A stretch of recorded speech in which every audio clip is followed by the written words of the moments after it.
Boa noite a todos, sejam muito bem-vindos a mais uma aula aberta da Sociedade Psicanalítica Mente Renovada. Eu sou a professora Soraya Trino e é um prazer, uma satisfação estar aqui com vocês essa noite, onde daremos continuidade à aula que nós iniciamos há 2 semanas atrás, falando sobre Wilfred Rupert Bion, que a gente vai chamar de Bion. Vamos falar sobre ele, vamos relembrar aqui o que falamos um pouquinho, mas quem quiser, na realidade, pegar maiores informações a respeito de quem ele foi, como foi a vida dele, basta entrar depois no ambiente de crescimento ou no nosso canal do YouTube, que você vai estar lá com a primeira aula liberada para você que não assistiu ainda, assistir e poder conhecer um pouquinho da vida do Bion. Ele estudou História Moderna, Filosofia, Teologia, licenciatura em Letras, tinha talento para pintura impressionista. Após ele ler Freud, ficou fascinado e resolveu fazer medicina e se tornou psicanalista. Após a formatura como médico, aos 33 anos, conseguiu algumas condecorações como cirurgião. Envolveu-se com a prática psiquiátrica, analisou-se com John Hickman, que fez análises com Sandor Ferenczi e também fez análise com Freud e com Melanie Klein. Então, a gente hoje vai conhecer um pouco a respeito do Bion e talvez você possa ter alguma dúvida. E aí, em qualquer momento da aula, você pode parar e pode me perguntar. O Bion, ele não fundou nenhuma parte teórica diferente.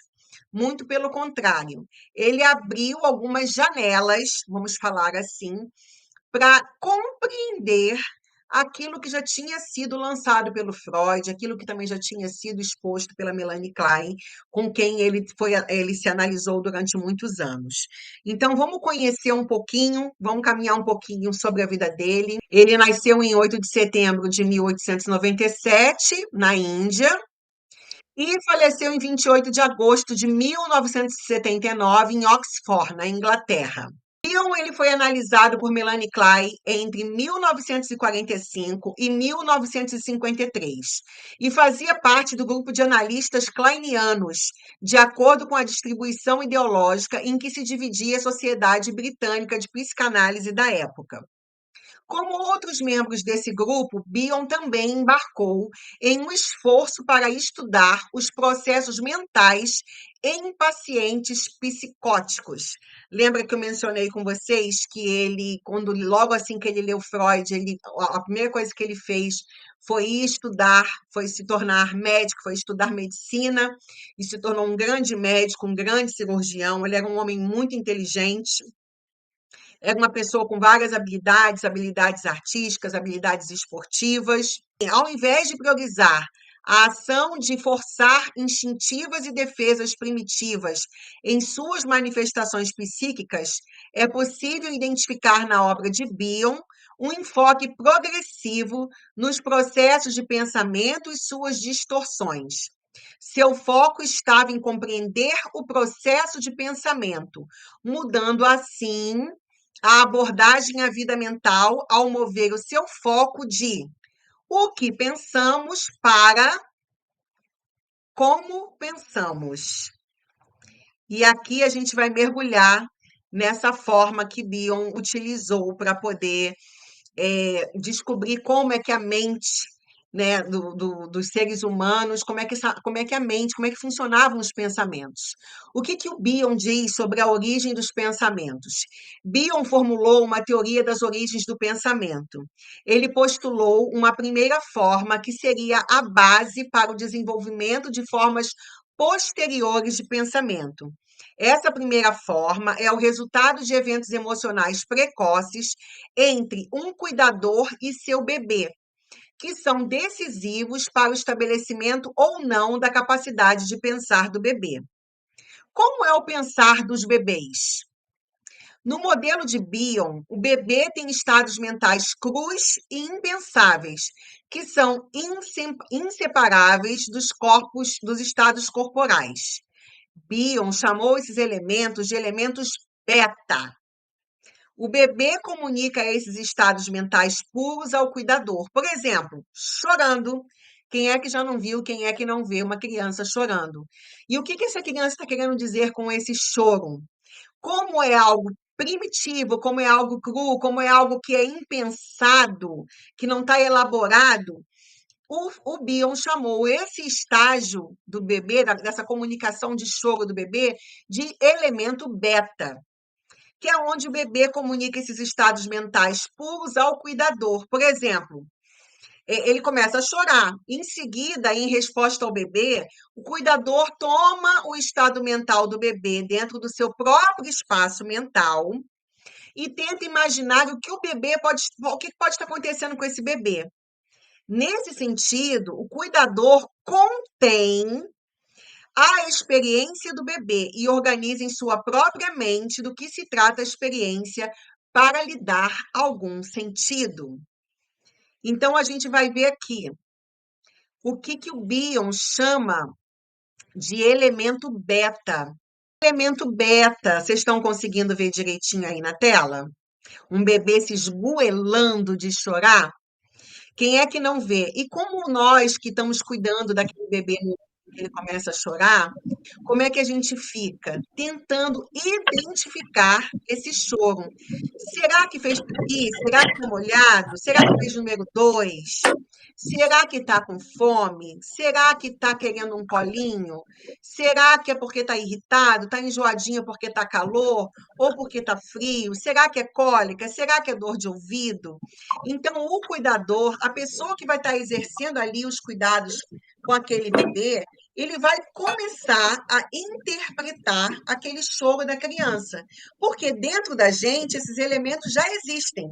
Você sabe o que é fome, você sabe o que é o incômodo de estar com a sua roupa molhada, você sabe o que é o frio, você sabe o que é o calor. O bebê, ele não sabe identificar, ele só chora pelo aquele instinto ali de que tem alguma coisa que o está incomodando, mas o que é essa coisa, ele não sabe. E é justamente isso, com esse choro, com essa linguagem não verbal, né? Essa forma de linguagem que sai ali expressa através, não de palavras, mas através do choro, que os bebês começam a fazer, que o Bion vai se preocupar com ela e vai chamar essa linguagem de elemento beta. O que faz o elemento beta? O cuidador, ele não responde ao bebê de uma maneira adequada a esse significado, tornando algo que pode ser pensado.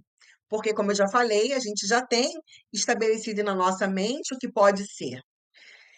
Como, por exemplo, podemos pensar que o bebê acordou de um cochilo e por isso começou a chorar. O cuidador vem a seu encontro, verifica se o bebê está com a fralda molhada, decide que o bebê provavelmente possa estar com fome. Então, o cuidador tenta acalmar o bebê enquanto se prepara para começar a alimentá-lo. O bebê gradualmente se acalma e começa a mamar. E depois de um tempo se afasta, olha para o cuidador como se o bebê pudesse falar, provavelmente ele diria algo assim: quando acordei, pensei que algo terrível estava acontecendo comigo, mas você não pareceu achar que era grave. Então, eu só estava com fome. Então, é assim que se sente a fome. Então, você percebe que o bebê, com o passar do tempo, todas as vezes em que ele tiver com fome, ele vai choramingar, porque choramingando ele sabe, se eu choramingar, alguém vai vir aqui e vai me dar alguma coisa para comer. Alguma coisa vai acontecer. Alguém vai vir aqui me olhar. Ele não entende, ele não consegue elaborar essa linha de raciocínio que eu estou fazendo aqui, porque nós já temos esse pensar elaborado na nossa mente, mas o bebê não. Mas ele percebe que com aquele ruído que ele faz, algo acontece, alguém vem em socorro dele. Ion deu a essa experiência transformadora o nome de elemento alfa. O que é o elemento alfa, gente? É o elemento da compreensão que o adulto, que o cuidador, que está tendo pelaquela criança ali, que foi socorrer a criança, é o que aquele cuidador teve, né? Aquele impulso de ir lá olhar, porque ele começa a elaborar o que está acontecendo com a criança, e para essa elaboração, o Bion deu o nome de elemento alfa. Ele se referiu ao contato tolerante do cuidador com o estado mental do bebê como revire. Essa palavra é uma palavra francesa, então é revir, revire, revir. Então, cada um vai ter uma pronúncia diferente. Mas o revir é o devaneio, é o sonho. A tradução dela seria mais ou menos isso, né? É o que a gente vai pressupor, é o que a gente vai sonhar, o que a gente acha que é. Então, todo esse processo do cuidador transformando um elemento beta, que é o elemento bruto, o elemento impensável, aquilo que o bebezinho está sentindo e que não sabe expressar, através do seu próprio pensamento, em um elemento alfa, que é o elemento pensável, que é quem já está aqui, quem é adulto, consegue elaborar ele. Ele recebe esse nome de elemento de processo alfa. Ou seja, o bebê necessita de um cuidador receptivo e que aguente o estresse de seus medos, desconfortos e situações desconhecidas, por meio da capacidade do que Bion chamaria de revir. O cuidador pré-mastiga as experiências emocionais não metabolizadas do bebê, transformando-as em um elemento em eventos psíquicos gerenciáveis, toleráveis. Ele considera o processo alfa como um modelo digestivo da função alfa, em que o sistema alimentar é usado como modelo para os processos de pensamento. Assim, por meio da Revir, o cuidador converte a experiência emocional crua do bebê em pedaços mentalmente digeríveis, chamados de elemento alfa, que a psique do bebê, ainda não totalmente desenvolvida, pode absorver sem se sentir sobrecarregada por algo ainda muito grande ou denso para engolir. E aí eu vou dar uma paradinha aqui para falar com vocês o seguinte: essa capacidade do revir não é uma técnica que você. Eu fui para a aula do Bion hoje, eu aprendi uma técnica chamada revir. Não. Esse nome revir é apenas um nome que ele deu para uma observação que a gente faz, que um adulto que está sobre o estado alfa faz a respeito de um bebê que está sobre o estado beta. O bebê não consegue expressar com palavras. Eu, adulto, através do revir, daquele sentimento, eu capto e começo a utilizar o estado alfa para pensar o seguinte: pode ser fome, pode estar enjoadinho porque está muito quente, está querendo tomar um banho, está com calor, está agoniado, que a roupa está pinicando ele. Então, não pode ser fome, então vou dar uma mamadeira, vou dar mamar. Então, a pessoa vai utilizar de vários pensamentos para poder conseguir acalmar aquela criança de forma pacífica, de forma tranquila, de colocar aquela criança regulada emocionalmente, para ela voltar ao seu estado de tranquilidade. Então, ele deu nome a esses estados: estado beta, um estado onde ainda não tem uma compreensão, o estado alfa, que é o estado do adulto que vai estar ali compreendendo, e o revir, que é esse sentimento, essa sensação que a pessoa que vai estar ali cuidando daquele bebê vai conseguir passar para ter o cuidado que precisa dar ao bebê, ao pequeno. E aí, a capacidade de pensar, esse revir que ele fala, é o surgimento da capacidade de pensar. Lembra que eu falei que o Bion ele se preocupava como pensamos? E aí ele vai estabelecer essa teoria, né? O surgimento da capacidade de pensar depende do quanto de frustração o bebê tem condições de suportar. E isso também tem relação com as suas inatas demandas pulsionais. Mas, além disso, o Bion afirma que a capacidade de tolerância do bebê em relação às frustrações depende fundamentalmente da forma pela qual o cuidador recebe as suas identificações projetivas. E aí que introduz a noção da capacidade de revir. Ou seja, imagina um adulto que está estressado, angustiado, que está também irritado com um montão de outras coisas e começa a ver aquela criança chorar e aquele adulto está sem paciência, está ali nervoso e não consegue. Não sei o que essa criança está chorando, né? E aí não consegue nem se adequar emocionalmente, nem se autorregular, e nem consegue ir ao socorro daquela criança que está passando pelaquela angústia ali, pelaquele choro, que ainda não se sabe dizer qual o motivo dele. Então, é necessário que a pessoa, para poder cuidar de alguém, e aí a gente vai começar a trazer isso para o nosso universo, para o universo psicanalítico, para o universo terapêutico. Para cuidar de alguém, para entender o que o outro está querendo dizer, quando ele ainda não sabe expressar o que ele, na verdade, quer dizer, nós, psicanalistas, precisamos ter essa capacidade de revir, precisamos ter essa maneira de pensar, essa interpretação do que o outro que está ali na nossa frente está sentindo, para a gente traduzir, não para dar a resposta para o nosso analisando, para o nosso paciente, sobre o que está acontecendo com ele, mas para ouvir e interpretar. Então, porque se eu começo a falar aqui para você só de bebê, de estado beta, estado alfa, você fala, ah, tá, mas eu estou fazendo psicanálise para virar babá, para cuidar de bebê? Ué, não estou entendendo onde isso vai chegar. Então, é para você poder compreender que você estuda essa teoria, essa forma de observação que o Bion faz a partir da observação que ele faz com as crianças, porque lembram, quem é que trabalhava com crianças? Melanie Klein. E quem foi que foi a psicanalista dele durante 8 anos? Melanie Klein. Então, ele observou muito o trabalho dela. E ele não quis construir uma outra teoria, outras coisas em cima daquilo que ela já estava fazendo com o trabalho de crianças, mas ele, a partir da observação que ele faz do trabalho dela com crianças, ele começa a fazer uma introdução do que vai ser, de como a partir das crianças, o psicanalista transporta esse comportamento que a gente tem, que todo mundo passa pela experiência de ter alguma criança na família, ou de ter o cuidado com uma criança de um amigo, de um vizinho, de alguém próximo.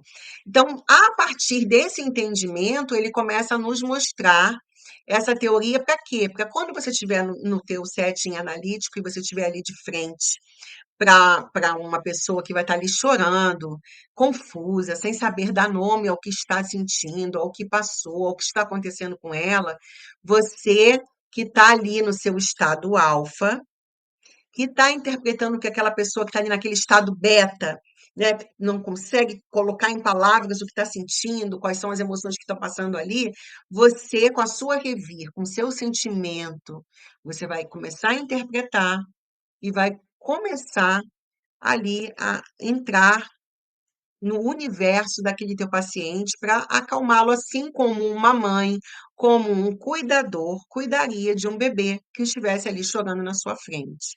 Lógico que a gente não vai trocar fralda de ninguém, né? Mas a gente vai dar um alento para o coração de quem vai estar ali na nossa frente, vai estar ali recebendo de forma muito respeitosa, acolhendo a dor daquela pessoa. Então, basicamente, é essa teoria da capacidade de pensar que o Bion começa a traçar. A mãe revir é aquela que consegue acolher aquilo que eu acabei de falar agora, conter e fazer ressonância com o que é projetado dentro dela, dando sentido aos elementos beta maciçamente projetados e devolvendo elementos alfa nomeados e significados. O Bion parte da noção de que todos nós temos, a priori, recursos para desenvolver o pensar. Por isso diz que há um pensamento em busca de um pensador. Entretanto, essa capacidade pode ser desenvolvida ou não, dependendo também da capacidade de revir do cuidador. Você vê que para a gente poder conseguir, para você conseguir tornar-se um psicanalista, você precisa fazer o seu percurso. Dentro do seu percurso, você vai ter que fazer as suas análises pessoais. E todo psicanalista precisa estar em análise. Por quê? Porque eu só consigo ir no outro, alcançar no outro aquilo que já foi visitado em mim, aquilo que eu já experienciei, aquilo que eu já vi que eu já visitei, que eu já senti, que eu sei dar nome.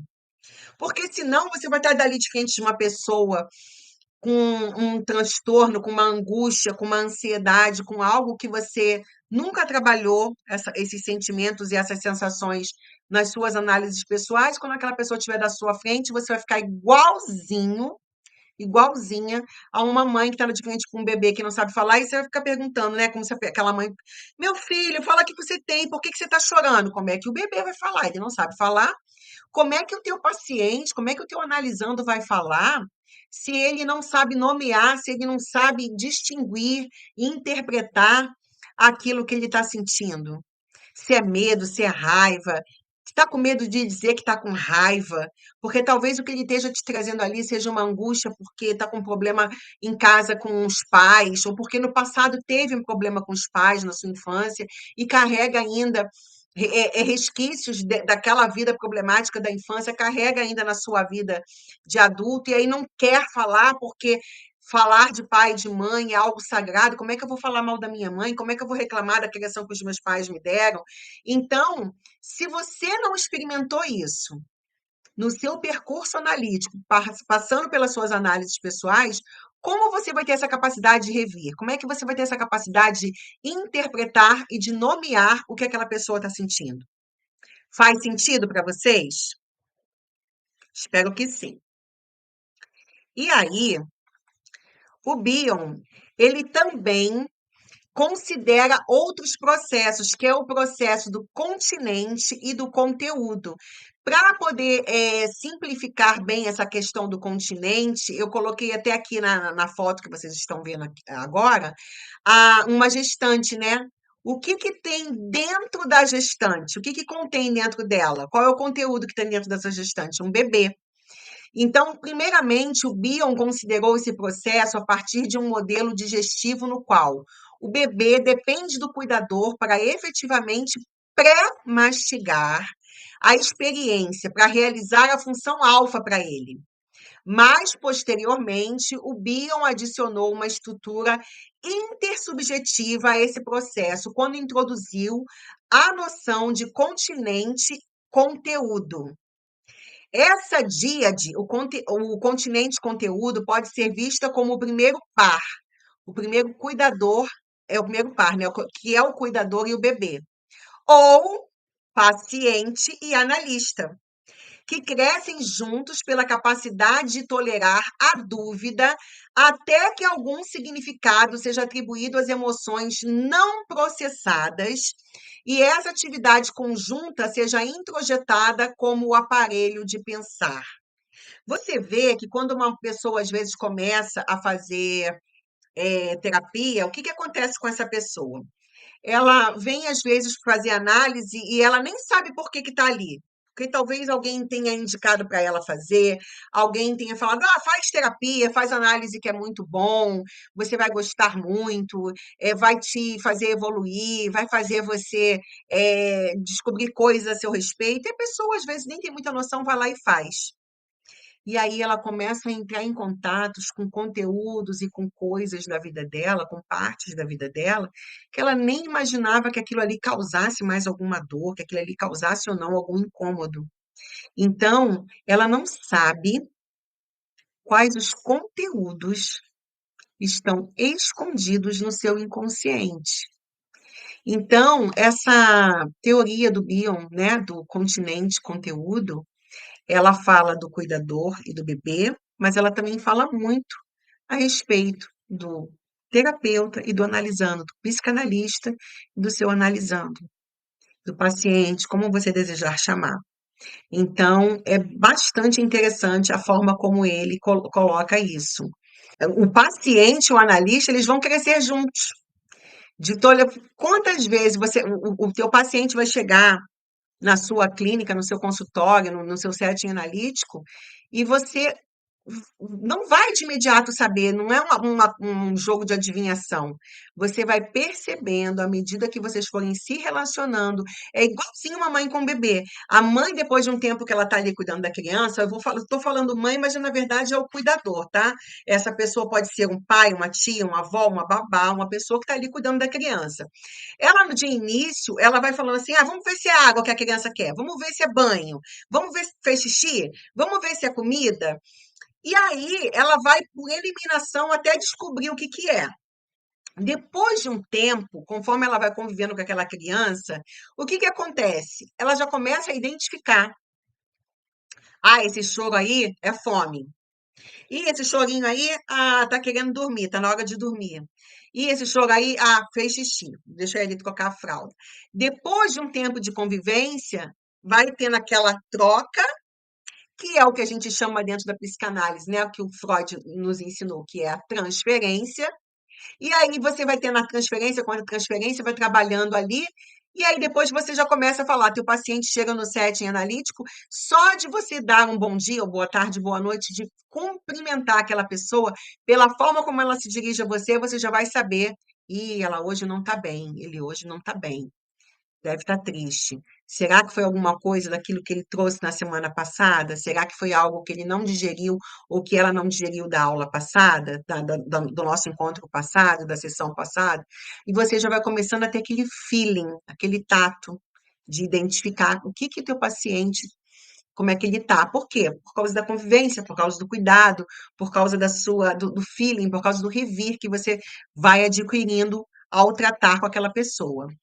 E aí, eu coloquei aqui, né, para a gente compartilhar, para promover o desenvolvimento do aparato para pensar a experiência emocional vivida e fazer o trabalho psicológico, o continente, que é o cuidador barra analista, deve ser capaz de revir.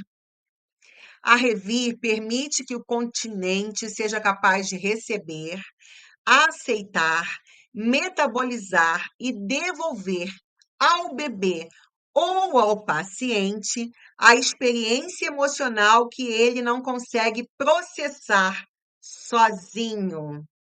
Aí as funções projetivas, eu vou dar uma pincelada aqui nas funções projetivas, tá, gente?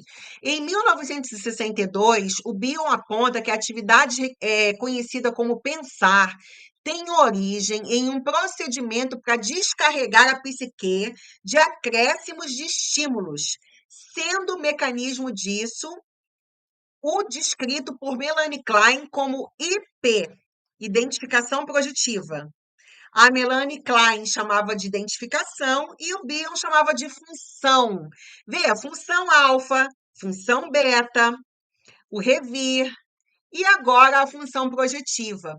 O esboço geral dessa teoria que existe uma fantasia onipotente de que é possível separar temporariamente partes indesejáveis da personalidade, apesar de algumas vezes valiosas, e colocá-las num objeto. Na prática, é possível e desejado, para benefício terapêutico, observar e interpretar as evidências que a suportam, e as quais são por ela explicadas de uma forma que nenhuma outra teoria faz. O termo objeto refere-se à representação mental de coisas vivas ou inanimadas que existam na realidade ou cuja expectativa de existência é sentida pelo sujeito. O sujeito pode saber diferenciar sua representação de coisa em si por meio do pensar, ou confundi-las de acordo com a operatividade da função alfa. Quando ele fala em confundir, você vê que às vezes uma pessoa vem fazer a análise e ela está tão imersa em tantas dúvidas, em tantos questionamentos, em tantos medos, em tanta coisa que ela não mexeu, que ela meio que confunde os sentimentos, o pensar, o que está. Então, o analista faz essa ponte de trazer para essa pessoa o ponto vê que às vezes a gente começa a abordar, quando vocês começarem a atender, quem não começou a atender ainda, e quem está atendendo pode confirmar isso, às vezes a gente está atendendo uma pessoa e o que que acontece? Ela toca num ponto, num assunto da vida dela que dói, é o objeto da dor dela. E aí ela fala: "Ah, não quero falar sobre isso não, inclusive, ó, a sessão já está acabando, é melhor a gente e vai embora". E aí o analista segura ali, pega o gancho naquilo, bom, falei tal assunto, incomodou, não quis continuar. Numa outra sessão, o analista joga de novo aquele anzol ali, né? Vai de novo pescar aquele assunto. E aí, a gente estava falando na semana passada e tal. E aí a pessoa vai e começa, então, inclusive, porque a gente falou sobre aquilo, eu fiquei muito mal depois, não, sabe, eu não quero falar sobre isso. Ou então, olha, eu fiquei pensando sobre aquilo e cheguei a tal conclusão. Por quê? Porque começa a fazer a projeção daquilo que estava escondido ali, daquele objeto que a pessoa nem sabia que de repente estava ali, e ela vai trazendo à tona com a ajuda daquela pessoa que vai conduzindo junto com ela e para ela poder trazer através da função alfa, através do nome que ela vai dando às coisas, aos sentimentos, às emoções, tudo aquilo que ela vai trazendo, que ela está sentindo e que ela está conseguindo a partir das análises nomear, ela vai trazendo para dentro da análise dela. Então, para a gente não ficar muito preso, porque a hora vai passar e não e tem muito conteúdo, o conteúdo do Bion é um conteúdo bem vasto. Eu vou pegar aqui uma parte que é muito interessante da parte dele. Ainda tem a função projetiva, tem muita coisa que ele fala a respeito, então eu vou falar um pouquinho agora da barreira de contato. O termo barreira de contato foi primeiramente utilizado por Freud com o principal intuito de tentar compreender o modo como os neurônios são afetados pelo fluxo de energia do cérebro. Alguns parecem manter o seu estado e outros parecem ser alterados após cada excitação. O problema central do consciente e do inconsciente e a problematização do como e porquê de certos elementos serem mantidos no inconsciente não surgem ainda considerados nesse contexto. O conceito de barreira de contato surge na mente de Freud através da consideração do fato físico do fluxo de energia mental no cérebro. O comportamento orgânico dos neurônios que absorvem impedem ou passam energia entre eles. Essa observação levou a inquirir acerca das razões subjacentes ao fato de se verificarem alterações em alguns neurônios. Aí você fala, meu Deus, mas Soraya, eu sou psicanalista, eu tenho que entender de neurônio. Lembra que a gente está falando de médicos, lembra que o Freud era médico, lembra que o Bion também era médico, então eles não estavam só ali desenvolvendo uma teoria que era para falar, que é a cura pela fala, é a psicanálise. Todas essas observações que eles vão fazendo a respeito da psique, eles observam também na parte fisiológica, na parte cerebral. Eles olhavam através dos exames ali de eletroencefalograma, eles olhavam o cérebro na aula de anatomia, como os neurônios se comportavam. Várias descobertas foram sendo feitas e várias descobertas continuam sendo feitas. Hoje a gente vê que o psicanalista, né, a gente está aqui com uma colega aqui, acho que é a Cida, né, que é masoterapeuta e está fazendo psicanálise, você vê da necessidade que nós temos hoje de estudar, de estar sempre estudando, sempre se reciclando, aprendendo um pouco sobre cada teoria, sobre o que cada psicanalista trouxe de abordagem para contribuir com a psicanálise, que ela é um campo muito amplo. Você vê que hoje a psicanálise ela caminha ao lado das neurociências. Eu mesmo estou fazendo uma pós-graduação em neurociências e comportamento. Para quê? Para adquirir mais conhecimento, para poder transmitir mais informações de qualidade, informações concretas e realmente científicas para vocês. Porque a gente tem que estar toda hora estudando, porque o cérebro humano ele é fantástico. Então você vê que devido a um estudo ali dos neurônios, eles vão ali, ele vai ali e vê o que que é a barreira de contato. O que que seria essa barreira de contato? Algo que é como se a gente vai falar do inconsciente, que é a tópica do Freud, que é a parte mais profunda da mente de uma pessoa, onde no consciente estão as memórias que estão ativas, está tudo que você consegue lembrar, e no inconsciente estão aquelas memórias, aquele conteúdo que está recalcado. Então, Bion, ele fala a respeito da barreira de contato. Tem uma barreira, tem algo que faz o contato, vou explicar aqui de forma bem simples, tá? O consciente, a barreira de contato e o inconsciente. Tem alguma coisa aqui entre isso? O que seria? Então, ele desenvolve essa teoria da barreira de contato. E aí, o Bion, ele recupera o conceito de barreira de contato, utilizando-o como uma função e um sentido absolutamente distintos, como veremos em seguida. O conceito de barreira de contato surge agora totalmente desprovido de qualquer ligações à neurofisiologia. Ele não foi olhar ali porque o neurônio não estava encostando no outro, o que tinha ali na parte cerebral. Ele fala o seguinte: transfiro agora tudo o que disse acerca do estabelecimento do consciente e do inconsciente e de uma barreira entre eles para uma suposta entidade que eu vou designar como barreira de contato. O termo barreira de contato enfatiza o estabelecimento de contato entre consciente e inconsciente e a passagem seletiva de elementos de um para o outro. Bion quanto foi tanto quanto esta investigação permitiu esclarecer, o único autor a usar esse conceito para além de Freud, embora numa direção completamente nova. Enquanto para Freud a barreira de contrato regula a quantidade de energia e funda uma estrutura topográfica, ele está falando ali da mente em si, do cérebro, do aparelho.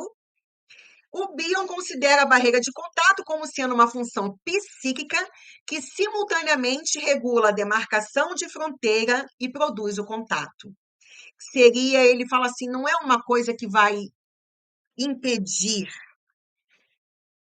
o contato do consciente. Essa barreira, ela tem como se fosse assim algumas coisas passam por ali, ficam ali transitando entre um e outro.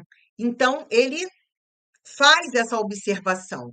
Então, é mais uma parte que o Freud lança um olhar da medicina em cima disso, e o Bion vai lá e lança o olhar dele, teórico de psicanálise, em cima para poder ver como é que a psique, com o aparelho da psique se comporta em relação à junção, à conexão do consciente com o inconsciente.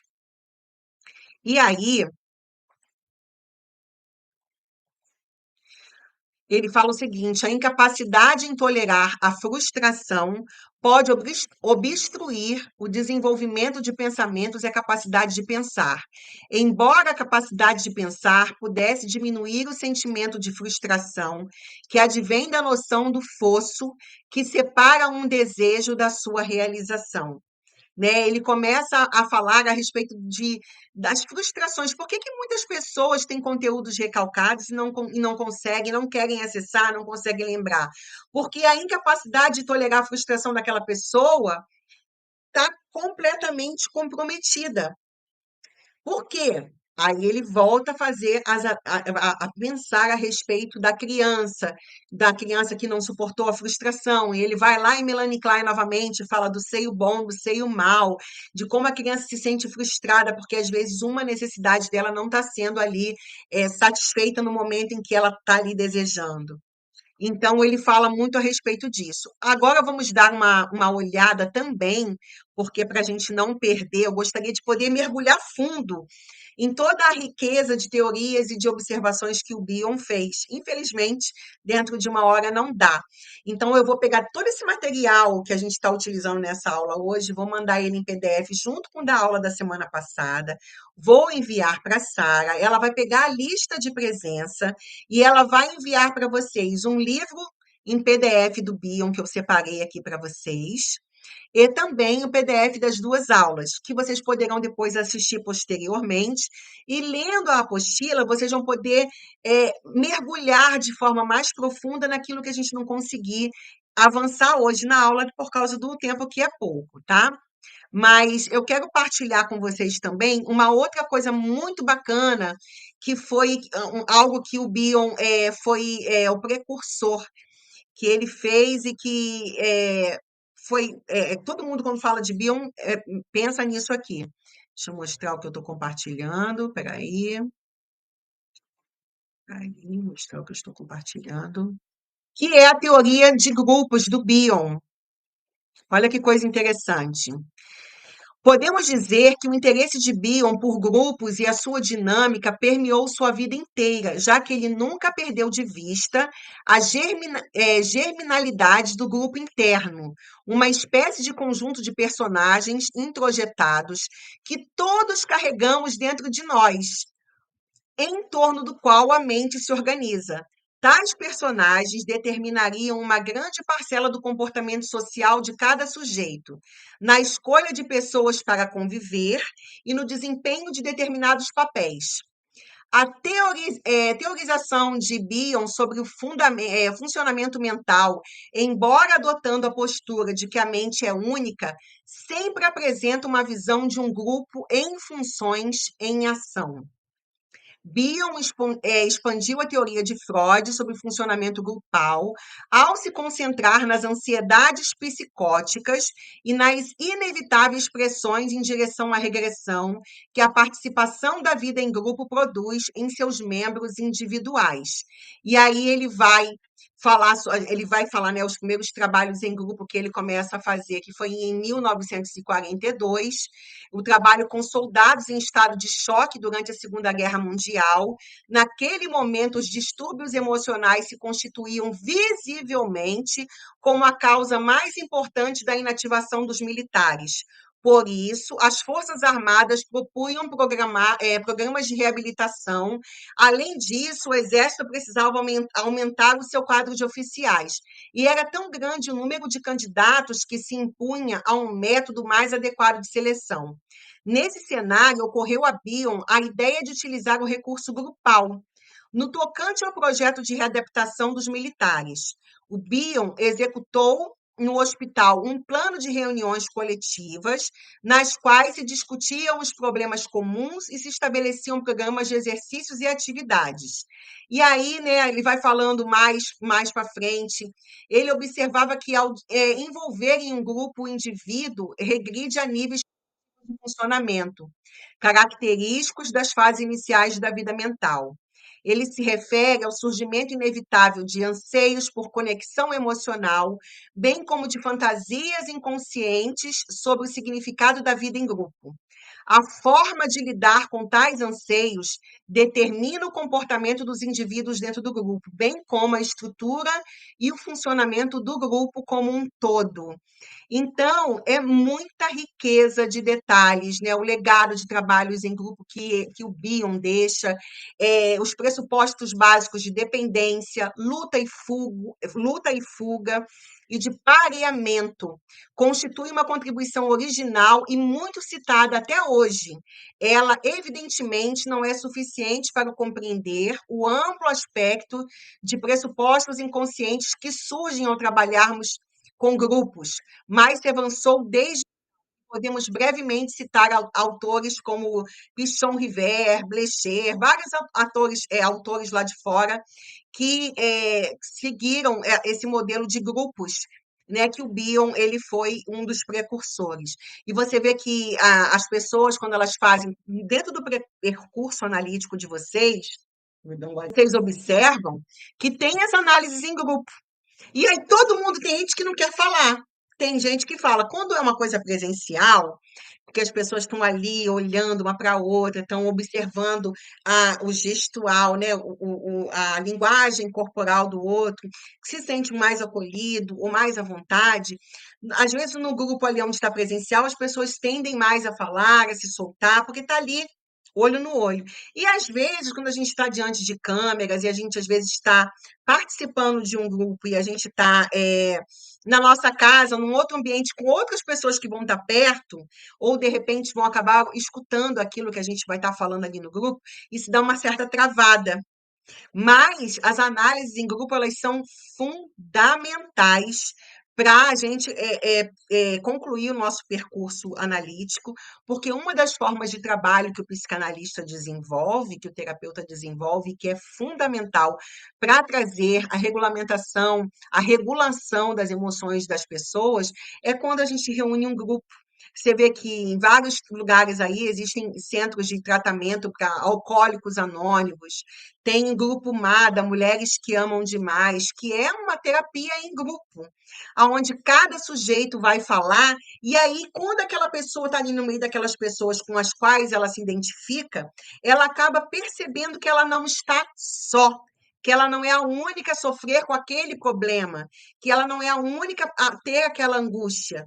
E aí, na partilha do grupo, quando vê que outras pessoas também sofrem com aquilo, ela se sente acolhida e ela começa a pensar: bom, se eu não sou o único, eu não sou a única a passar por isso aqui, então significa que eu não estou só. Significa que o problema não é só comigo, significa que não sou eu que tenho o dedo podre ou que estou doente. Isso é uma coisa que pode acontecer com qualquer pessoa. Então, dentro dos trabalhos de grupo, várias coisas muito boas acontecem com as pessoas que talvez, pela questão do tempo, pela questão da oportunidade, vou deixar você falar, Flávia. Ela sozinha, de repente, não falaria. Pode abrir o microfone, Flávia, pode falar.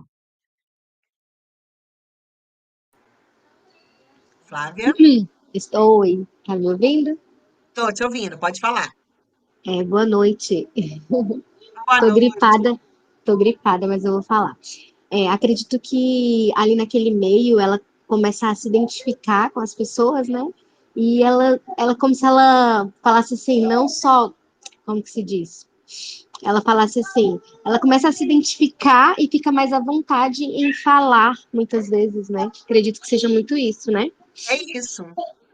Você vê que o Bion, ele não. Você fala assim, qual é a teoria do Bion? O Freud fez o id, o ego, o superego, consciente e o inconsciente. O que, que o Bion lançou? Bion não lança nada novo. Ele lança um olhar sobre aqueles fundamentos do Freud, sobre os fundamentos da Melanie Klein. Ele observa, joga um nome em cima e vai mais a fundo, esmiuçando, porque você vê que ele é um cara formado em letras. Então ele vai esmiuçando e ele vai dando umas percepções que ficam mais amplas e que nos dão um olhar mais amplo também em cima da vida. Você vê que ele trabalha como médico na Segunda Guerra e ele começa estabelecendo essa questão do trabalho terapêutico em grupo já com os soldados ali, que imagina o estresse pós-guerra, o TEPT, né, o transtorno que a pessoa passa quando ela passa por uma emoção muito forte. Então, dentro do grupo, você consegue jogar isso ali, falar, e às vezes aquilo que você não está conseguindo nomear, eu não sei dar nome para isso que eu estou sentindo, sai aquele nome, aquela coisa que você queria falar e que você não está conseguindo, sai através da boca do outro que está ali no grupo falando com você. E aí você sente, a pessoa sente aquele alívio, né? E aí, para presentear vocês, eu deixo uma reflexão do Bion nessa frase que ele fala, que o avarento guarda o seu tesouro como se fosse seu, mas teme servir-se dele como se na realidade pertencesse a outro. Pertencesse a outrem. Então, você vê que a observação que ele faz a respeito da avareza, né, da pessoa que é avarenta. Guarda, guarda, guarda, guarda, né? Como se fosse tudo seu, mas na realidade não gasta porque parece que é de outra pessoa, não tem lógica.